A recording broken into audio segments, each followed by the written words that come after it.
बँकॉकच्या दिशेने गेलेला तानाजी सावंतांचा मुलगा ऋषिराज पुण्यात सुखरूप परतला। विमानतळ परिसरातून अपहरण केल्याचा दावा होता। मित्रांसोबत गेल्याचा तानाजी सावंतांचा खुलासा।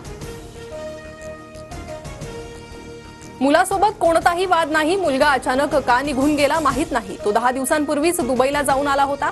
तानाजी सावंतांची प्रतिक्रिया। ऋषिराज सावंतांच्या प्रकरणात अपहरणाचा गुन्हा दाखल। पुढील कार्यवाही करण्यासाठी अपहरणाचा गुन्हा दाखल। चौकशीनंतर सर्व गोष्टी स्पष्ट होतील, पुणे पोलिसांची माहिती। घरातून भांडण करून निघून गेलेल्या मुलाला अडवण्यासाठी तानाजी सावंतांनी सत्तेचा गैरवापर केला।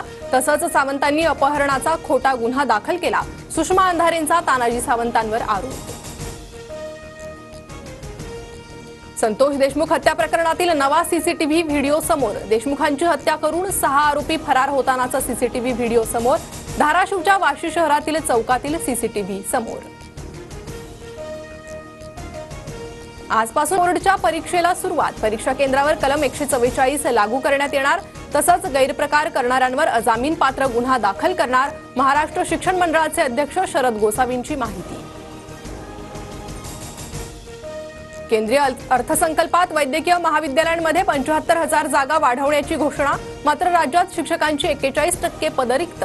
येत्या काळात विद्यार्थी संख्या वाढल्यास शिक्षकांची 2380 रिक्त पदं कधी भरणार, प्रश्न कायम। सोन्याच्या दरात 2430 रुपयांची उसळी। प्रतितोळा 88,100 रुपयांवर। आर्थिक अनिश्चिततेमुळे दराचा उच्चांक।